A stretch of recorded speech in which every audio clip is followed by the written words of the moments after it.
Hello and welcome to this tutorial. Today we'll be discussing basic MIDI editing and software recording. So we're going to start off by recording a part. So I've started off here with basically a drummer track, and I've created some software instrument tracks. So I'm just going to delete one of those. To create a drummer track, all I've done is clicked new tracks, selected drummer and clicked create, and it's come up with these two sections of drums, as we can hear there.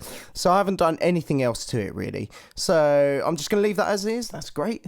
I'm going to also make a software instrument, and basically this is where a MIDI keyboard or external instrument controls what you're playing and plays the sounds in Logic's own library to play back and make music. So let's create one of these.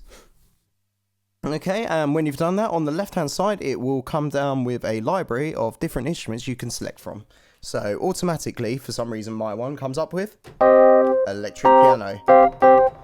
Okay, so I want just a general piano, so Bossendorf grand piano. There we go.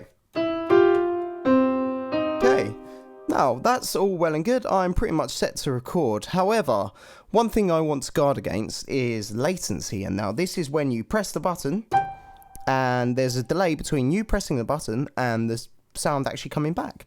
So to prevent this, all we need to do is go into the right hand corner and click low latency mode. If this doesn't appear for you, just right click here next to the bar, so just right click there, customize the toolbar, and on the right side you will see a drop down menu, and if you look here, if I click low latency, disappears, reappears, disappears, reappears. So when you've got that, you just click off that and click to engage. It will be orange telling you it's ready to go, and then click R and it will give you a counting of 4 before you play.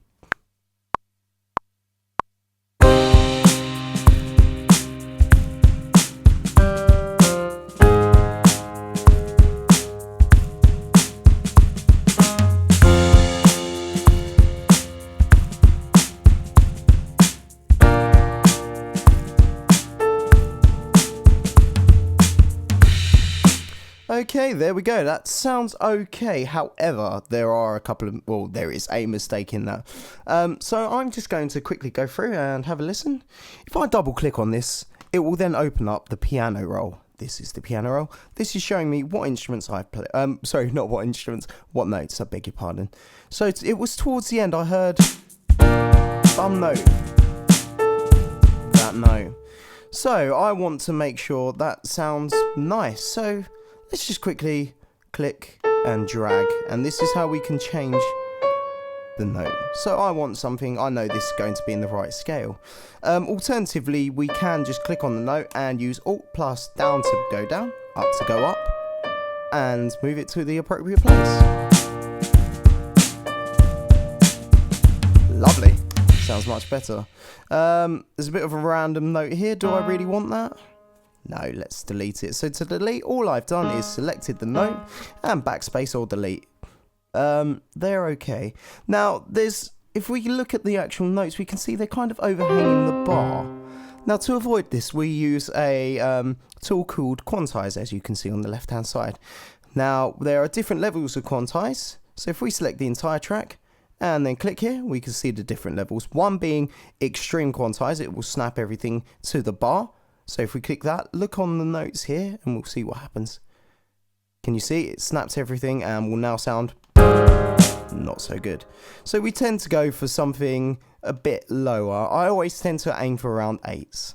So 8th notes it will quantize to. Let's have a listen.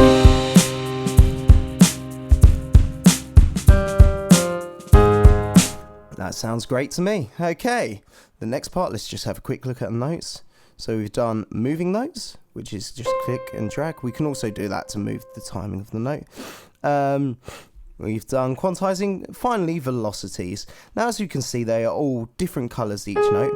The more red the color, the higher the velocity as it moves down through orange, yellow, green. As we can see here, as I move that down, the actual velocity becomes lower, and that means the strength the note was hit with is lower, and therefore the note is quieter and has a different tonality to it. So here we go, very loud, very hard, high velocity, and then we're going to go for a moderate, and a very soft one. I won't go completely soft because we can't hear it, but you can just hear that, very soft. Okay, so I'm just going to bring down the velocity because I don't want everything too high. So I tend to get the red notes because they sound a bit plastic in my opinion, and just bring them down to get a bit more natural. Let's bring this down a bit. So like you can see, I'm just selecting the note I want to bring down and using the velocity bar on the left hand side. If you can't see this, you just need to extend the piano roll. So if it's low down, it tends to be hidden away. If you bring it up, you will then see it on the left hand side, which has now magically disappeared, funnily enough. Interesting. Let's just quickly see if this helps. There we go, it comes up. Yeah, for some reason it doesn't always come up, but yeah, if you just extend it, it will eventually. Okay, the next thing we're going to talk about is ignore Facebook Messenger. That's my band talking to me about kit sharing. So we're going to talk about adding a new instrument, or in fact, let's copy the parts first because we've only got a short section here. I want that piano piece to be played again in the following section here. So to do so, all we need to do, right click, edit, copy, then line up our transport bar to where we want it, paste. So for example, if we wanted it here, start around here, we just move that transport bar and there we go. Alternatively, you can do the same thing, but using shortcuts such as Command C, get the transport bar, Command V. But my personal favourite is just to hold down Alt, click and drag, and there you go, the duplicate. So as you can see,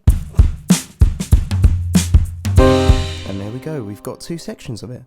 So the next thing we want to do, I want to add a new instrument to record. So I'm going to add a string instrument. So again, we go to add new instrument, software instrument, create, and on the left hand side, orchestral strings.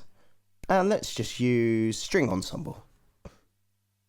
Okay, and again, go back to the beginning, make sure the transport bar is at the beginning, otherwise you'll start recording halfway through a bit. Start where you want to begin, you'll get a four beat countdown, and then it will begin playing. Make sure low latency is engaged.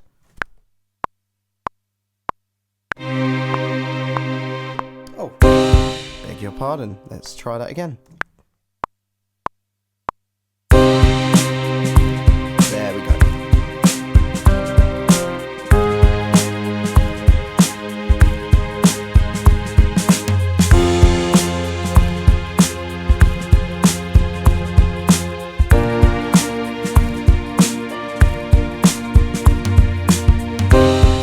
Okay, great. So let's get into these notes. First of all, I'm going to quantize them because they're probably a little bit out. Now, for something like this, the notes are actually quite spread out and aren't played often, so we can go for a higher quantize. There we go. I even went for one because they're only played after every bar, or every 2 bars even. So that's great. One thing I like to do with strings is make sure the notes meet, otherwise we get this little gap where there's a bit missing. So to do this, all we need to do is select the desired notes that we wish to extend, go to the end of the note, and when we see these arrows, just click and drag. Simple as that. And again. Okay, great. And then at the end, so we can see this bar has kind of tailed off a bit too far. Now it's a very similar thing as to the notes.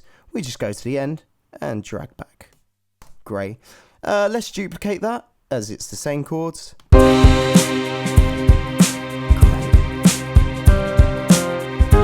Now I want to layer that sound up with another sound. So I'm going to create a new software instrument. And this time I'm going to use a synthesizer. In fact, let's go for an arpeggio to something very different. I have no idea what this will sound like, so I'm just going to drag, make sure Alt click and drag that down to duplicate. That is disgusting. Let's go for basic pattern.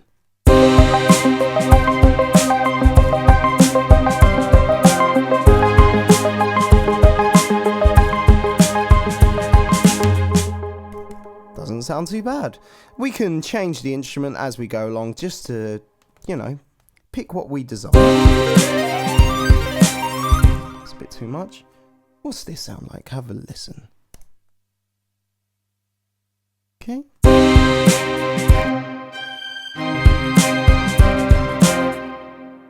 Bit dramatic. Let's hear the manifest.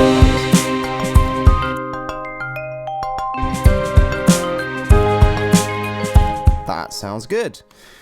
Okay, now these sound a bit low, so I want to transpose these up by an octave to get them to a higher pitch.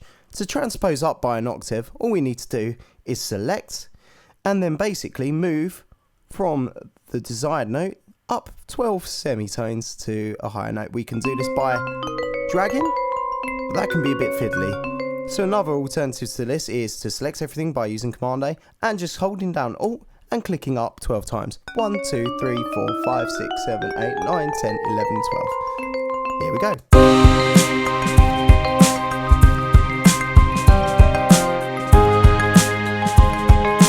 That sounds lovely. Finally, the penultimate thing that we're going to do is actually add an effect. So I'm just going to take low latency mode off so we can add the effects as we want. So I want this to, for example, sound a bit more roomy. Now, the effect for simulating a room is called reverb, and I'm going to use Space Designer. Okay, I'm just going to go over quick controls here. The main ones we want to worry about are the dry signal, which is the sound of the actual instrument. I'm just going to click solo. So this basically means you only hear that one instrument.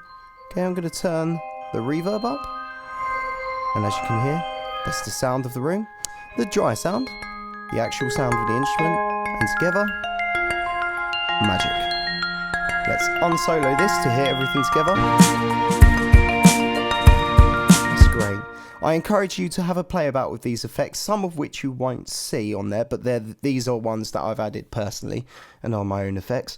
But yeah, have a play about, especially with the EQs, the dynamics, the reverbs and the delays can be good fun and a good place to start learning how to mix. Finally, we're going to save the track, which is all important. Now, first of all, we want to do save as, so we can save the track with a desired name. So for example, I've saved this as I Won't Forget This Track. After that, all we need to do is hit save. Okay, I'm not going to do it because I've already done it, but let's say for example I'm on the fly, I'm changing this effect and I want to make sure I've saved what I've done. Now this is important to do as often as possible, but to quick save, rather than faffing about by going up here and clicking File Save, just hit Command S. And now that effects change is saved. And please get into the habit and make sure you're doing that all the way. Any change you make, instantly do that. Instantly do it before you record something, instantly do it after you've recorded something. It's the best habit. Thank you very much for listening. Please comment, subscribe, like, share, and tell all your friends about these tutorials. There will be more coming. If any particular requests are desired, please let me know and I will try and do them within the week. Okay? Oh dear. Okay, and I'm going to stop this video. Just have a quick listen to this.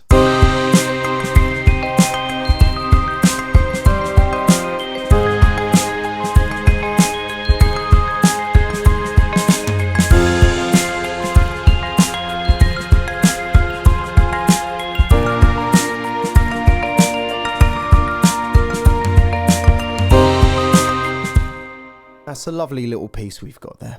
Alright, thank you very much for watching. Like I said, please like, share, subscribe, add me on Twitter. I'll hopefully put the links below. Add me on Tumblr, add me on Instagram, add me on Facebook. And any messages, any queries, please let me know and I'll be happy to help. Thank you. Goodbye.